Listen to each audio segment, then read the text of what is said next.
¿No te ha pasado que a veces tú dices, yo creo en Dios? Sí, Dios existe. Pero si Dios existe, ¿por qué hay tantas guerras en el mundo? ¿Por qué hay tanta enfermedad? Si Dios es bueno, si Dios es amor, ¿por qué hay tanta injusticia?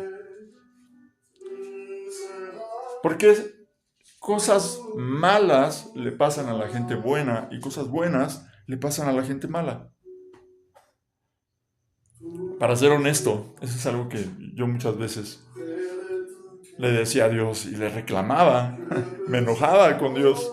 Imagínense, antes no me cayó un rayo del cielo, porque ¿quién soy yo, no, para reclamarle a Dios? Pero a veces somos así, no entendemos todas las cosas y queremos decirle a Dios lo que tiene que hacer. Imagínense nosotros, seres humanos con una mente finita, diciéndole al Dios todopoderoso e infinito cómo deben de ser las cosas. Pero esto no es algo nuevo, esto es algo que honestamente nos pasa a todos, en algún momento dado, en alguna parte de nuestra vida. Tarde que temprano en el camino nos encontramos con dificultades, no sabemos qué hacer y lo primero que se nos ocurre es reclamarle a Dios. Yo quiero contarte rápidamente la historia de un hombre en la Biblia. Job era un hombre justo y él perdió todo. Y en su momento él pues le reclama a Dios. Y Dios le dice, porque además Dios tuvo la decencia, el detalle, la atención de contestarle, pero si él quiere, pues él no contesta, no tiene por qué. Pero le contestó y le dice, ¿tú quién eras? Pocas palabras, estoy parafraseando. ¿Quién eras? ¿Dónde estabas? Ni siquiera existías cuando yo hice el universo, cuando puse las estrellas, los astros, diseñé el planeta, ¿no? Tras el círculo de la Tierra. Entonces, cuando yo leí eso, yo era un niño realmente y todavía no entendía, pero llegó una etapa en mi vida, la típica adolescencia, donde empiezas a pensar y a sentir de una forma diferente. Y yo le empecé a decir a Dios, ¿por qué esto es así? ¿Por qué esto es así? Y me volví tan obstinado y tan perfeccionista que no solamente no aceptaba cómo Dios hacía las cosas o cómo las había ya de antemano hecho, sino que no me aceptaba a mí mismo, no aceptaba a la demás gente. Veía los errores en todo y en todos. Pero entonces Dios empezó a tratar en mi corazón y me di cuenta, porque Él nunca me dejó, porque pude experimentar milagros, pude experimentar bendiciones, cosas increíbles que yo no merecía. Descubrí su gracia, descubrí que más que vivir en la misericordia de Dios, estaba viviendo en la privilegiada gracia de Dios. Y entonces me di cuenta que Dios no está tan interesado en nuestra comodidad, no está tan interesado en cumplir nuestros deseos, nuestros caprichos. Él más bien está interesado en nuestro carácter, en nuestra actitud y en nuestro corazón, en la pureza de nuestro corazón. Y me encontré con ese texto de la carta de Santiago en el Nuevo Testamento que dice en capítulo 1, verso 2, hermanos míos, tened por sumo gozo cuando os halléis en diversas pruebas, sabiendo que la prueba de vuestra fe produce paciencia. Pero tenga la paciencia su obra completa para que seáis perfectos y cabales, sin que os falte cosa alguna. Y si alguno de vosotros tiene falta de sabiduría, pídala a Dios, el cual da a todos abundantemente y sin reproche, y le será dada. Dios es bueno, Dios es amor, Dios es fiel. Dice la Biblia que sus misericordias, su fidelidad es por todas las generaciones, se renueva cada mañana. Entonces, sabiendo que Dios sabe de qué cosas tenemos necesidad, porque Él sabe todas las cosas, y habiendo entendido y leído en la Biblia que es una carta de amor, la Biblia es una carta de amor para el ser humano, pero no lo puedes ver así hasta que vives esa palabra, la aplicas a tu vida y puedes darte cuenta de que esa palabra es viva y es eficaz y es el manual que necesitamos para caminar en este mundo. Me di cuenta que Él sabe de qué cosas tenemos necesidad, pero también que todas las cosas para los que amamos a Dios nos ayudan para bien. Y que sus pensamientos, los pensamientos de Dios para con nosotros son pensamientos de bien y no de mal, para que entonces sí alcancemos el fin que deseábamos. Así que dejé de reclamarle a Dios.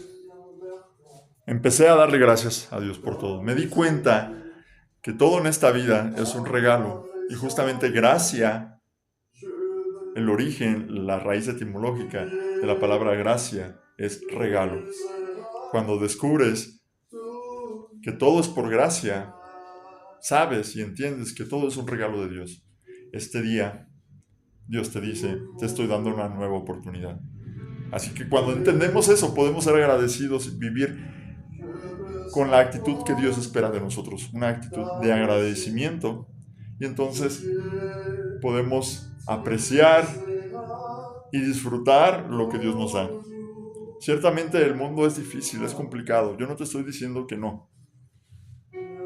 Pero como dijo el Señor Jesucristo, estén confiados, porque aunque en el mundo hay aflicción, Él ya venció al mundo.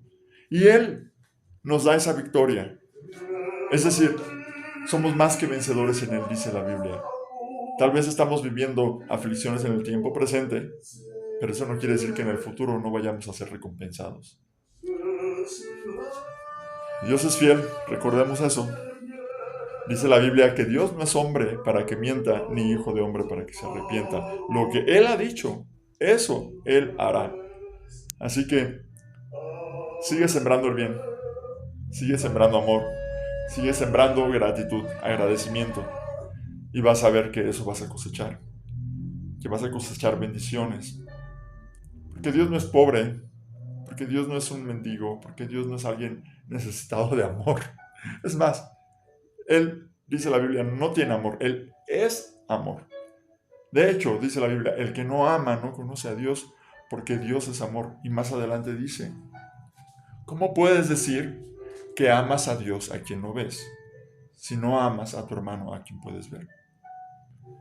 Realmente necesitamos de Dios, necesitamos de su amor, para poder amar no solamente al prójimo, pero para poder amarnos a nosotros, porque muchas veces por eso no podemos amar al prójimo, porque no nos aceptamos, vivimos amargados, vivimos en frustración, en odio, en rencor, en amargura, a tal grado que contaminamos todo lo que hay alrededor de nosotros. Por eso yo te invito en esta ocasión, en este momento, que si tú no conoces el amor de Dios, porque si tú conoces o dices conocer de Dios, pero vives en frustración, vives en amargura, vives en rencor, yo te invito a que rindas todo eso a Dios. Eso es lo que significa entregarle todo a Dios. Es decir, Dios mío, no importa lo que viva, no importa lo que sienta, no importa lo que pase, yo sé que todo es por mi bien y te doy gracias. Y cuando tomamos esa actitud, en verdad, todas las cosas cambian. Tuve que estar, para ser honesto, al borde de la muerte para poder entender eso. Así que yo te invito.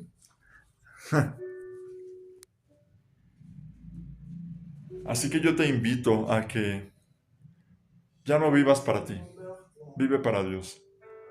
Y entonces todas las cosas van a cambiar. Agradece por las cosas buenas y por aún las cosas que parecieran malas o no tan buenas, también agradece. Eso es lo que significa creer en Dios.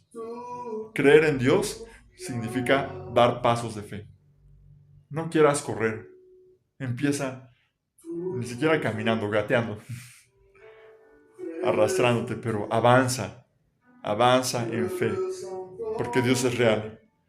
Porque así como Dios estuvo conmigo y me levantó de la muerte, porque Él es el Dios de la vida, Él todo lo puede y está por encima del poder de la muerte, Él también te puede levantar a ti. Dios te bendiga.